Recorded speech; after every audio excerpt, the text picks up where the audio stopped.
I know initially I said in calculating Elizabeth Holmes' sentence that she may face anywhere between level 31 and level 35. So that puts her anywhere between, what was it?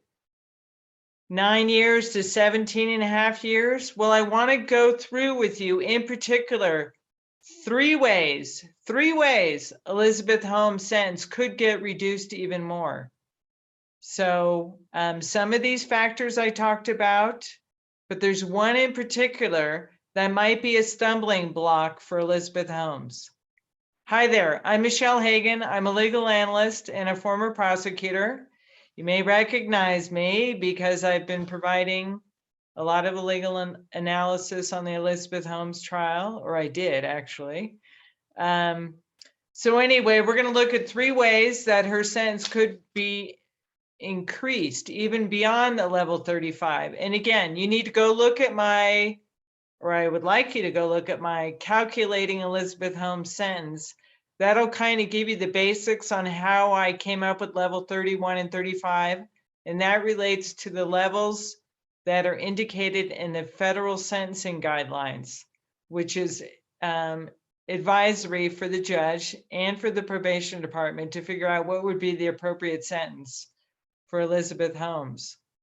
So just to give you a quick background here, she was convicted January 3rd of 4 felonies. 1, conspiracy with Balwani to defraud investors, and then 3 counts of fraud, wire fraud, of defrauding 3 investors to the tune of approximately $144 million. So again, this is just my opinion, but I thought I would show you the actual federal sentencing guidelines because several of you have reached out and wanted a little bit more clarification. So we're going to look at the guidelines in particular, and the 3 factors, just to give you the heads up, to give you the movie trailer, are aggravating role, whether she's has a mitigating role. It's actually 4, but mitigating is not really going to apply, I don't think. Whether she abused her trust or had special skill set for the criminal activity. And the 4th factor, which might be the stumbling block, is obstruction of justice. And I'll get into that. Okay, so let me show you the particular sections of the federal sentencing guideline that I'll hopefully quickly go through here with you.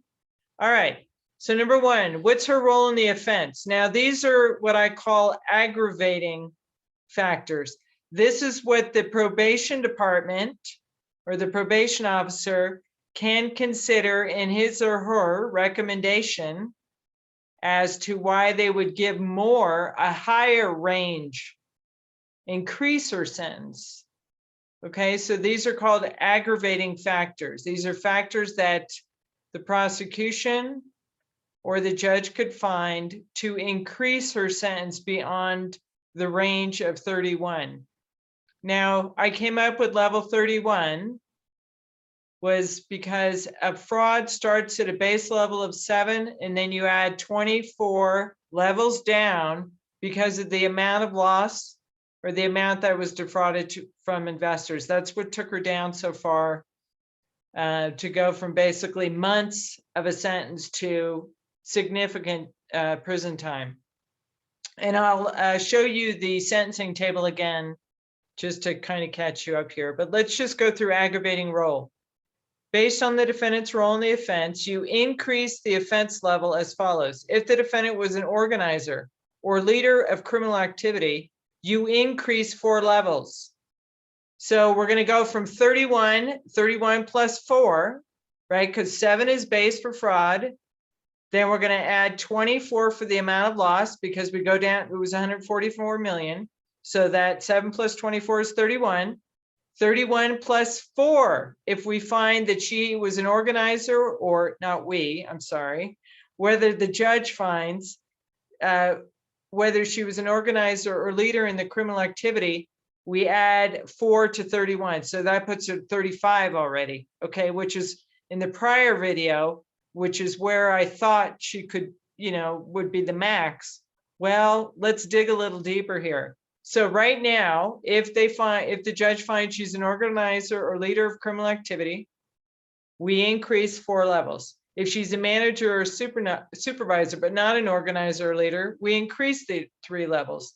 If she was an organizer leader in any criminal activity other than described above, we add 2. Well, I don't know what you guys think, but I think she's probably under section A. So that would give her 4, adding 4, okay, levels. Why? Because she's pretty much the CEO. She was the CEO of Theranos, and it was her and Balwani that put together this scheme to defraud investors, which is what the jury convicted her of and found her guilty of. So that, just looking at aggravating role, we're now at 35. 31 plus 4 is 35. Okay. And you can read about what qualifies. I'll leave that to you. What qualifies as a leader. Okay. Mitigating role. Now let's see if she's got a mitigating, not an aggravating role. Was she a leader or, an organizer of this scheme to defraud investors? Or would you say she had a mitigating role? Based on the defendant's role in the offense, you decrease it. We're going to go down 4 levels if she's a minimal participant in criminal activity or a minor participant. I don't think this applies at all. I don't know what you guys think, but I don't think so. I don't think we can consider Elizabeth Holmes a minor player or a minimal participant. And you can read about that. She was the CEO after all. She made the calls according to many of the witnesses. And she's also the one that met with the investors and made the representations of the presentations to the investors. So this relates to conviction of a significantly less serious offense. See, this is why I think it makes her more culpable or a higher level of, how do I say this? Increasing her sentencing time is because conviction of a significantly less serious offense, she was convicted of conspiracy. So I don't think that's less. I think that's more serious. So that's why I don't think the mitigating role applies. Okay, now we're going to look at, you could read all about this. All right, here's another factor. Here's the second factor. Did she abuse her position of trust, or use a special skill? I think for Elizabeth Holmes, this could be read and. She abused position of trust and use of special skill. And I'll explain that to you in a second here. But let's go ahead and read this. If the defendant abused a position of private or public trust, yes, I read that backwards, position of public or private trust, or used a special skill in a manner that significantly facilitated the commission or concealment of the offense, you increase it by level 2. So we just went from 31 plus 4 to 35 plus 2 is 37. We take her to a level 37, which is more time. This adjustment may not be employed if an abuse of trust or skill is included in the base level or a specific offense characteristic. I don't think it's included, but I could be wrong. But let's just think about this. Did her skill set significantly facilitate the commission or the concealment of the offense? Her marketing, her PR, her, she's very well educated. Her skill set, do you think that helped her pull off a conspiracy and an ability to defraud investors, as the jury found her guilty of? This is definitely something the judge can consider to increase her sentence. So how do they define public or private trust? Characterize professional or managerial discretion. Yes, she was the boss. Anyway, facilitating the commission or concealment of the offense. Well, I'll leave that up to you, but I think that definitely that language could definitely apply. All right, now this is why I came up with and, abuse of trust and special skill set. Not or, she could be both. This could apply to her too. Special skill. refers to a skill not possessed by members of the general public and usually requiring substantial education, training, or licensing. Examples would include pilots, lawyers, doctors, accountants, chemists, and demolition experts. Well, substantial education. She did drop out of Stanford. She did, I think she was studying engineering, right? And certainly presented herself as someone who was an expert in this field of the blood testing. So I think that could be argued that she also did have a special skill. And if so, she gets exposed to even more prison time, right? So we're at 37. Is that right? 31. I have to think about this. 31 plus the 4 is 35 plus 2 is 37 at this point. This adjustment applies to persons who abuse their positions of trust or their special skills to facilitate significantly the commission or concealment of a crime. I think it does apply. So we're at level 37. We're farther than the 35 that I initially thought. Okay, now we have one more thing. Third factor is, did she obstruct or impede the administration of justice? And if so, it increases another 2. So that would be 39, level 39. So let's see.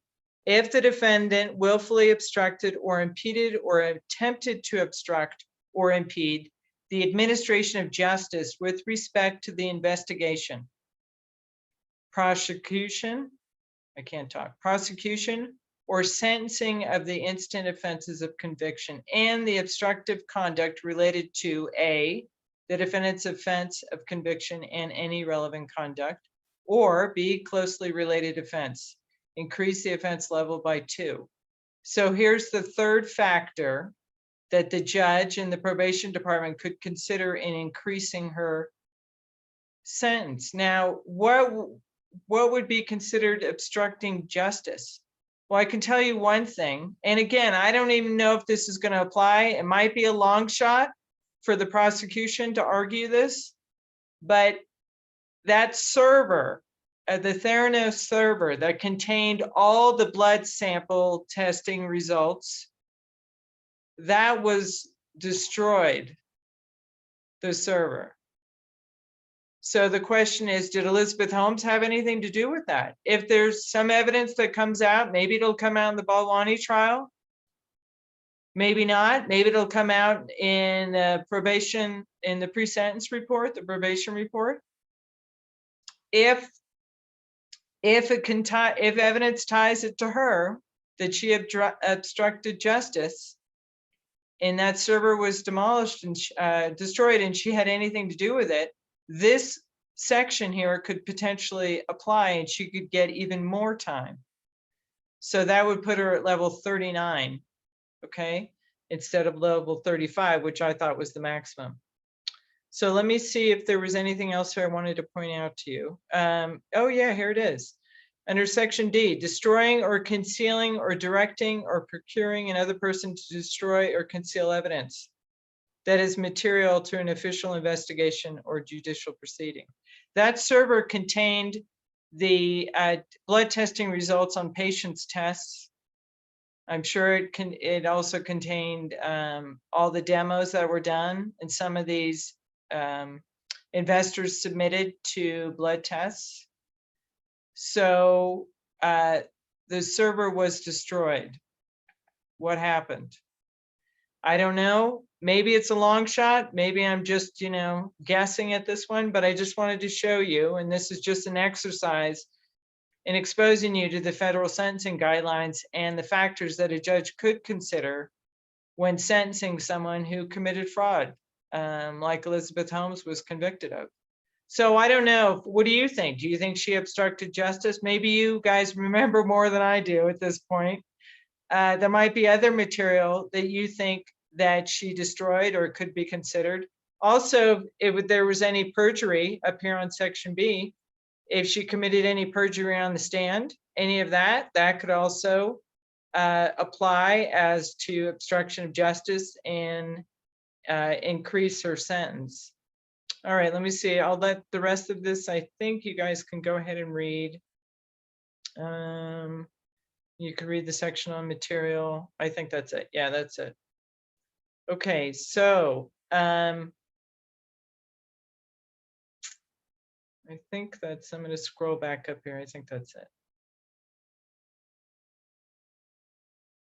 So I hope that was helpful to you. I think this is pretty interesting. So again, you know, did she have an aggravating role? Was she considered illegal or a leader or an organizer in committing these offenses, the conspiracy charges and the wire fraud? I mean, she was the CEO. She definitely made the calls, according to several of the witnesses.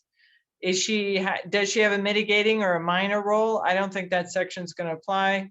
Did she abuse her trust? Yeah, it could be argued she did, because she received all this money from investors. And that, did she have a special skill? Well, I think, you know, well-educated and her engineer background. And she certainly held herself out to be an expert in the blood testing and medical field. And whether or not she obstructed justice, that's a call that the judge is going to have to make if there's any evidence of that. Maybe this server does apply. I don't know. And I'm sure you guys have some thoughts. So please share your thoughts with me. Put it in the comments below. I love reading them. I think they're pretty interesting. They keep me on my toes. So thank you very much for watching. Please subscribe and share with your friends and family. And I think that's it. Yeah, that should be it. So thanks again for watching.